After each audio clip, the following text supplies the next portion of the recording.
はい、皆さんこんにちは、モノルです。FPS ゲーム向きのスティックモジュールといえばですね、こちら K シルバーの JS13 Pro や JS13 Pro プラスっていうものがすごく人気があってですね、こちらであればアルプススティックの接触式のポテンショメーターを完全に置き換えることができる、そんな TMR の非接触式のスティックモジュールになっていて、ドリフト耐性も高くてですね、結構長く使っていけるスティックモジュールとしてめちゃくちゃ人気があります。日本だけでなく海外でもですね、もうポテンショメーターじゃなくてこの JS13 Pro TMR スティックでいいじゃないかっていうことで、こちらを使ってる FPS ゲーマーの方かなり多くいらっしゃいます。そんな JS13 Pro をですね、さらにバージョンアップしたスティックモジュールっていうのがこちら K シルバーの JT13 スティックモジュールになります。もちろん JS13 Pro と同じ TMR スティックでドリフト耐性が高いものになっていてですね、さらにスティックのテンション調整機能っていうのが追加された、そんなモジュールになってます。今回はですね、こちらのスティックモジュールをレビューしていきたいと思います。いつも通り感度のチェックとかですね、やってみて実際のゲーム内での使用感とかも見ていきたいと思いますので、ぜひチェックしてみてください。そうしたら行ってみましょう。はい、今回ですね、この2セットですね、K シルバーさんから提供いただいてレビューをしています。中身の方ちょっと見ていきたいと思うんですが、今これですね、セットの内容としては、見た感じモジュール本体とこのスティックキャップとスティックのトップのところですね、とが全てセットになっているものになっていて、今回提供いただいたのは両方ともデュアルセンスやデュアルセンス Edge に対応しているモデルということでですね、PlayStation 5用のモデルになってます。なのでデュアルショック4とか Xbox のコントローラーには使えない、そんなモデルになってますね。ちょっと曲線とかが違うんで、そこだけね、もし購入される方はですね、自分の導入したい、基板ですね、どんなコントローラーに入れるかによってですね、モデルしっかり選ぶようにされてください。ちなみに今回このモジュールをね、ちょっと実装してみようかなと思っているのがこちらの、基板になります。Firebird for DualShock 4V1.2 のスティックレスのタイプのものですね。FPS ゲーム最強コントローラーを作りたいということで、こちらですね、この基板に、実装をしていこうかなと思っているところです。この基板ですね、DualShock 4用の基板なんですけど、実はスティックモジュールは PlayStation 5用のスティックモジュールが使える仕様になっているということなのでですね、今回のね、この JT13 の PlayStation 5モデルをこれにね、実装するということにしました。じゃあせっかくなんでちょっと中身の方もう少し詳しく見ていこうかなと思うんですけど、スティックキャップの方はこれ一体になってるのかな。はい、このスティックキャップの方ですね、これスティックと結構がっちりとしっかりとこうくっついていてですね、裏側ちょっとつまめばこのスティックの軸だけがね取れるような形にはなっていそうなんですけど、装着してですね、でデュアルショック4の側をね締めちゃうと、これおそらくこのスティックの軸部分取れないですね。でこの付属しているスティックの直径なんですけど 17.5mm っていうことでですね、プレイステーションサイズのフリークがつくようなサイズになっているということですね。で、モジュール本体の方を見ていくとですね、ほとんど JS13 Pro とこのサイドのセンサー部分とかの形状とかは変わらないですね。はい。よく似てるんですけど K シルバーっていうね刻印もしっかりありますね。で、これ JT13 っていうモデルなんですけど、 JT13 Pro っていうモデルが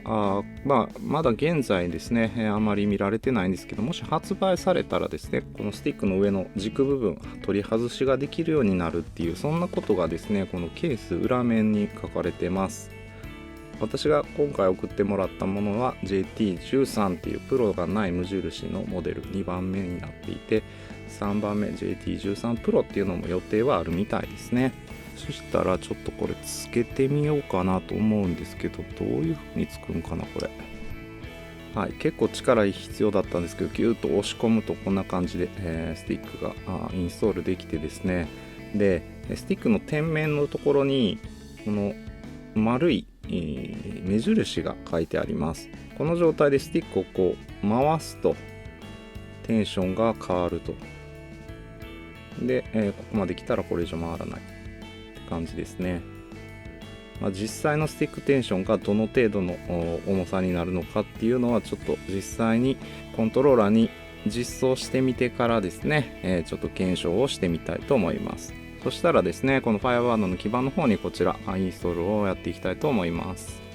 はい、基板へのインストールはですね、こんな感じでマスキングテープでスティックモジュールを固定して裏面からハンダ付けをして仮固定をしてあげるっていう風にしました。この仮固定の段階でですね、しっかりとこのスティックモジュールの白い土台部分が基板にぴったりとくっつくようにですね、しっかり固定をしてあげるっていうことが重要ですね。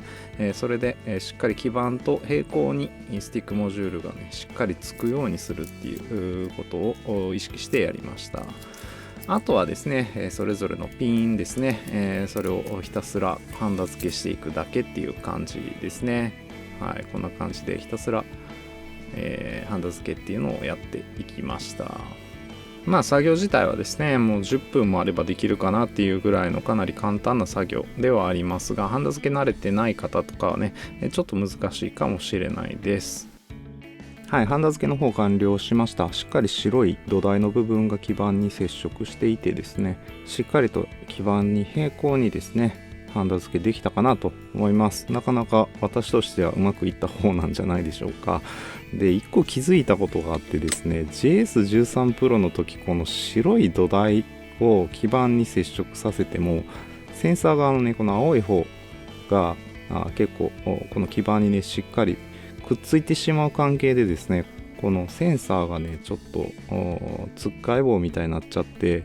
少しこうスティックモジュール全体が斜めにこうくっつくっていうことが結構あったんですよね。それがですね、この JT13 ではなんと改善されてるっぽいです。この向きで見てもちょっと分かりづらいかなと思うんですけど、ほんのわずかにですね、センサー部分浮いてます。はい。基板にね、しっかりくっついてないですね。これのおかげでですね、今までのこのですね、このね JS13 Pro 時代っていうのはですね、この土台の底とセンサーの底が平行だったんで、センサーの方が下に来てるとですね、こう土台部分がうまくこう基板にくっつかなくてね、こう斜めに、大げさにやるとこういう風についたりこういう風についたりするっていうねことがあったんですけど、これは改善されてて素晴らしいですね。はい、私もちょっと K シルバーさんに連絡したりとかしてね、これはセンサーの方をね浮かした方が実装しやすいんじゃないかみたいな話を提案してたりしてたんですけど、もしこれが改善されてるとしたら本当に嬉しいことだなと思います。この個体に関しては間違いなく私は改善されてると思うんで、これは改善されたのかなって思います。本当に嬉しいことですね。はい、無事ですね、DualShock 4に組み込みが終わりました。でですね、これ、ちょっと見づらいですけど、スティックの上部に目印がありますね。今これが一番左の方に回している状態で最弱の状態になってます。すごくスティック柔らかい感じがします。パッケージにはですね、よいしょ、30から80っていう風に書かれてます。実際どうなのかっていうところをですね、検証してみたいと思います。よいしょ。簡単な方法にはなりますが、はい、確かに30ですね。はい、30g フォースになってます。で、このスティックをぐるぐると回していって、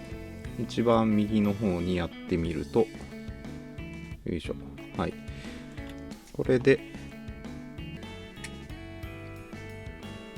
はい。確かに 80g フォースぐらいですね。なんで30から80っていうのは確かみたいです。真ん中ですね、まっすぐ上を向くぐらいのところに目印を持っていってやると、よいしょ、これで60ぐらいになりました。というわけでですね、30、60、80みたいな感じなんですけど、私はこうまっすぐ上を向くぐらいが合ってそうです。左スティックはもう一番左で柔らかくしてですね、右スティックは 60g フォースぐらいになる、上を向くっていう、このぐらいでやるのが FPS ゲームには良さそうかなっていう気がしますね。ちょっとね使ってて気づいたんですけど、この JT13 っていうスティックモジュールですね、テンションを緩めるとスティックの高さちょっと高くなって、でテンションをきつくするとですね、スティックの高さちょっとだけ、低くなるっていうことが判明しました。ですね、今これ両方とも一番左側ですね、すごく柔らかくしてるんですけど、右側だけ思いっきり硬くしてみます。よいしょよいしょよいしょ。はい、これで最大まで硬くなりました。この状態で見比べてみるとどうでしょう。ほんの少し左より右の方が高さが低くなっているのがわかると思います。これですね、この軸、スティックが回転する軸がこ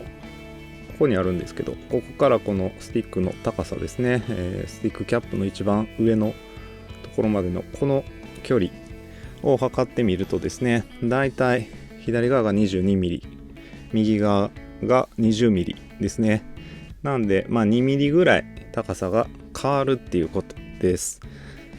同じような計測方法で、デュアルショック4のね基板アルフスティックの方が 19mm だったんで、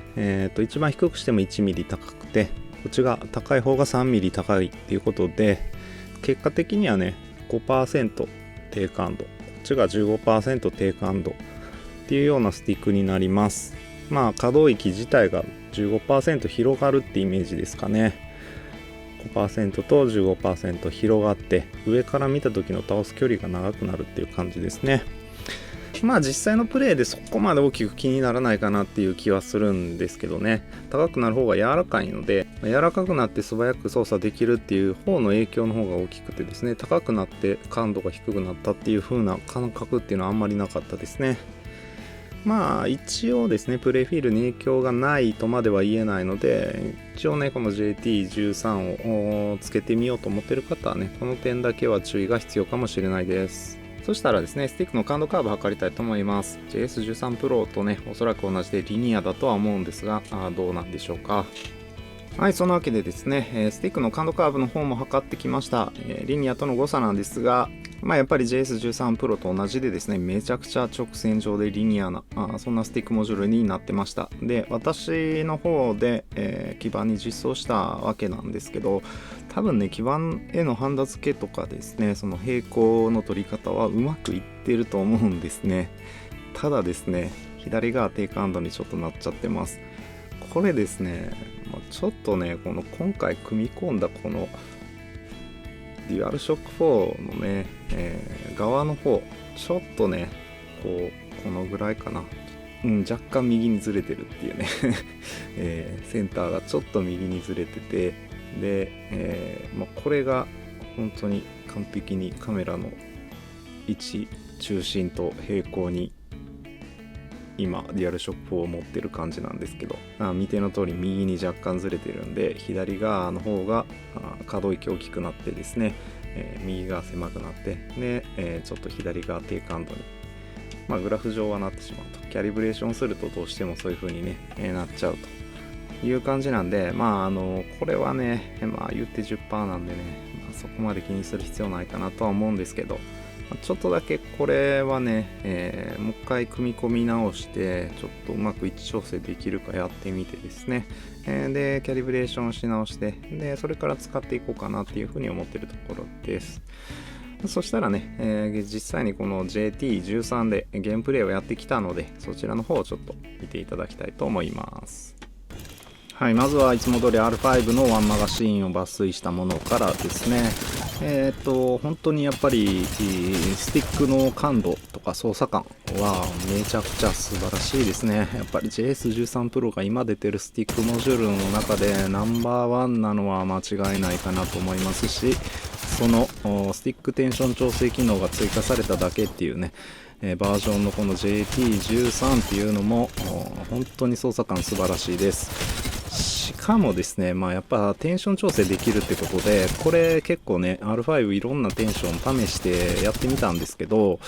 これがまたやっぱいいですね。ちょっとやっぱり柔らかめに設定するのが個人的には強かったかなというふうに感じました。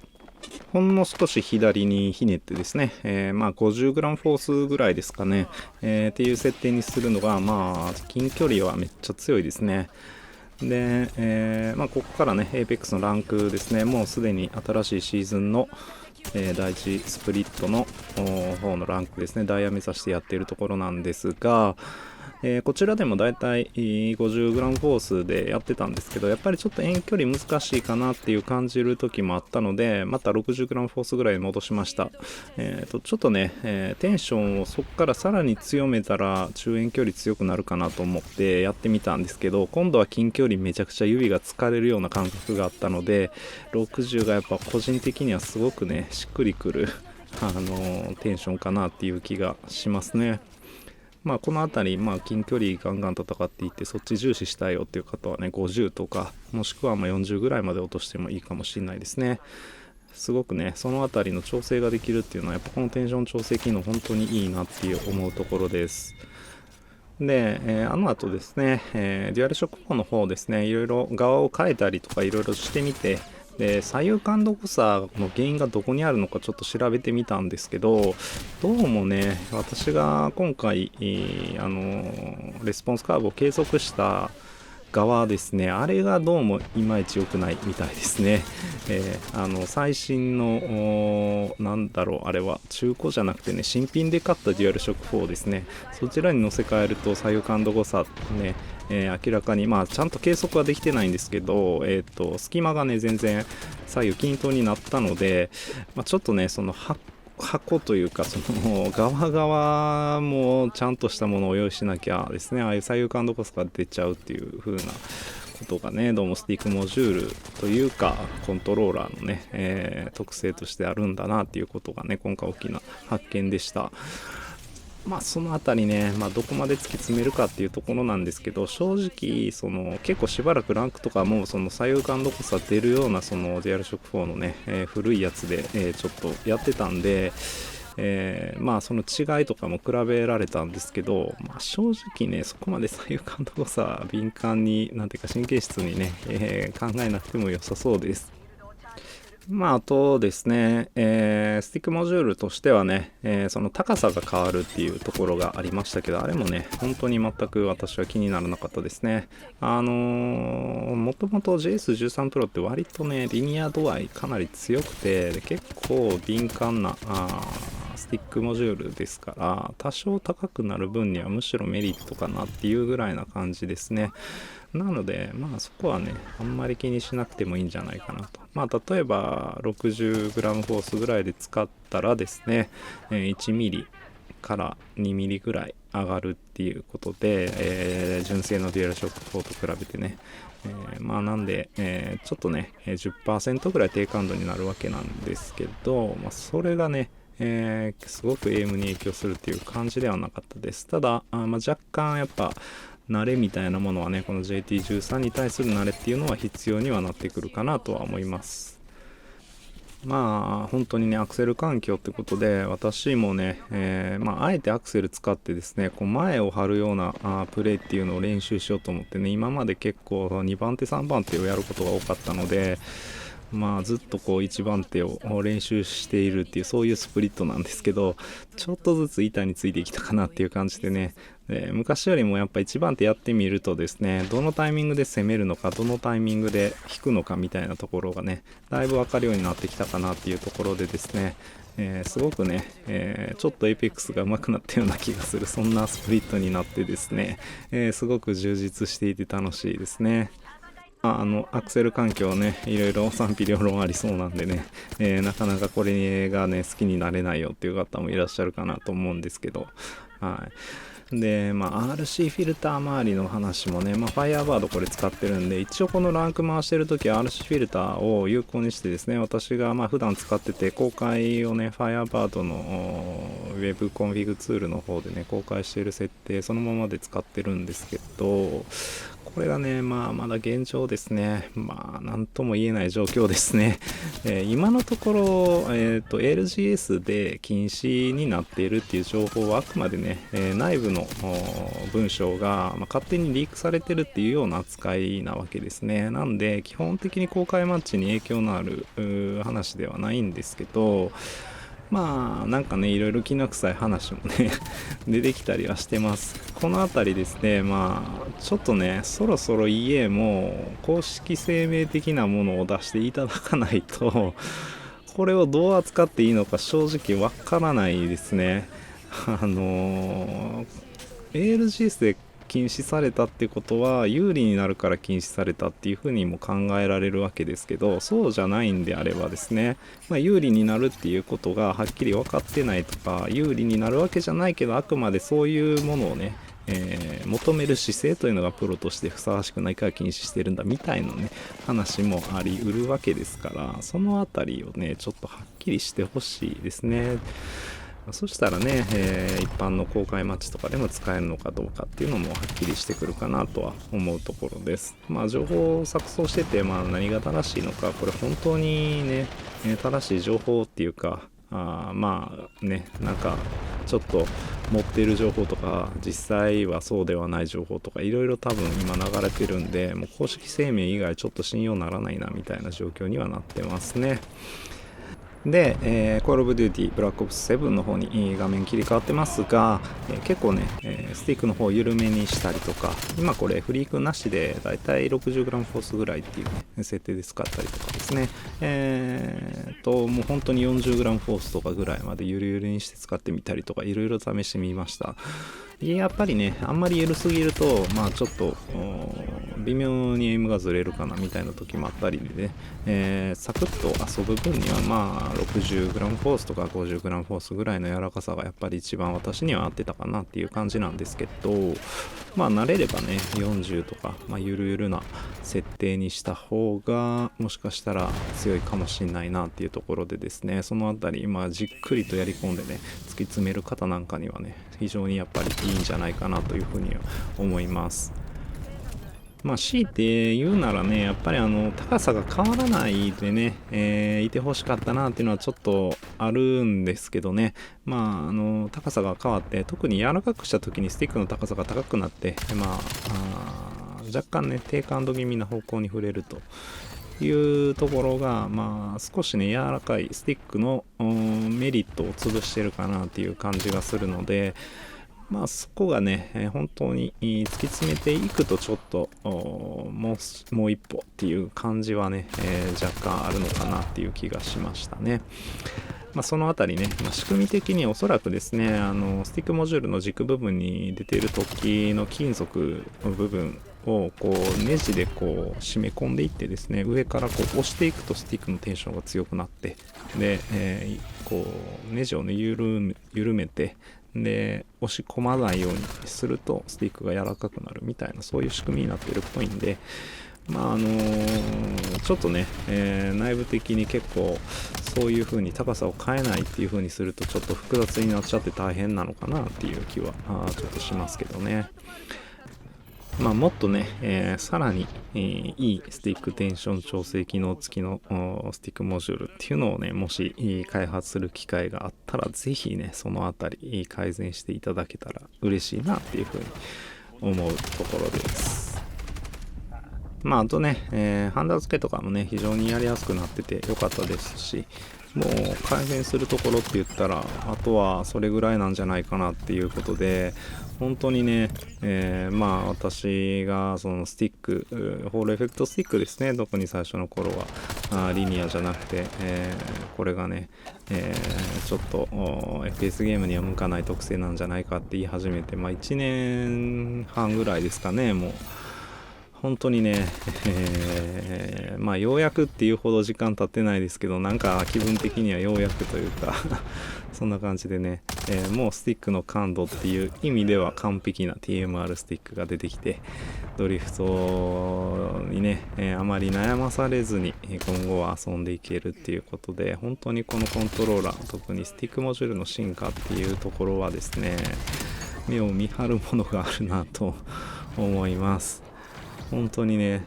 この JT13 にしろ JS13 Pro にしろですね、本当素晴らしいこのモジュールを開発してくださるね、この K シルバーさんっていうところはね、本当このメーカーさんはすごいなっていうふうに思いますね。結構ね、じっくりとこう改善をして、JT13 もね、最初ニュースが出てからね、結構煮詰めに煮詰めで出てきたっていう印象があったので、本当にね、そういうしっかりとした製品を作ってくれるっていうところでもすごくね、信頼のおけるメーカーさんかなと思います。はい、以上ですね。K シルバーの JT13、PS5 モデルのレビューをやってきましたが、いかがだったでしょうか。もともと最強の FPS 向きスティックモジュールだった JS13 Pro がですね、こんな風にスティックテンション調整機能がついてさらに強くなりましたということで、いろいろな好みあるかと思うんですけど、好きな方はね、かなり柔らかめにしてですね、40とかっていうぐらいのね、40g フォースぐらいとかにしてですね、ものすごく柔らかいスティックテンションでやるっていうのもね、すごくいいかなっていうふうに思います。私が知る限りですね、JS13 Pro が載っていて、なおかつスティックテンション調整機能がついているコントローラーっていうのはまだないはずなのでですね、自分でね、デュアルセンスやデュアルセンスエッジ、またはこういう風な Firebird みたいなものにこの JT13 を載せてですね、スティックテンションの調整をできるようにしてやるっていうのはね、本当に今世の中にあるコントローラーで、最強にできるということですごくですね、魅力的なこのスティックモジュールだったかなというふうに思います。最先端を行くですね、そんなスティックモジュールですね、現状ちょっと販売しているところっていうのがかなり限られているかなと思います。K シルバーのオフィシャルサイトで購入できるかなっていうのでね、でもそれちらもですね、中国サイトになっちゃうので、中国語だったりしてですね、結構個人輸入するのも大変だったりするので、そのあたりですね。ゆくゆくは多分 Amazon とかでも手に入ったりするようになるのかなってね、JS13 Pro の時はね、そうだったんで、入手性もね、だいぶそのうち改善されるかなとは思うんですが、当面の間ちょっと入手が難しいかなっていうところですね。もしね、これをご覧になっているカスタムショップの方とかはね、いち早く JT13 をカスタムできるっていうところはね、かなり大きな売り文句になるんじゃないかなっていうんで、非常におすすめかなっていうふうには思いました。はい、今回の動画が参考になったと思ったら、高評価とチャンネル登録、さらにハイプの方もぜひよろしくお願いいたします。はい、以上、モノルでした。今回もご視聴ありがとうございました。また次回の動画でお会いしましょう。バイバイ。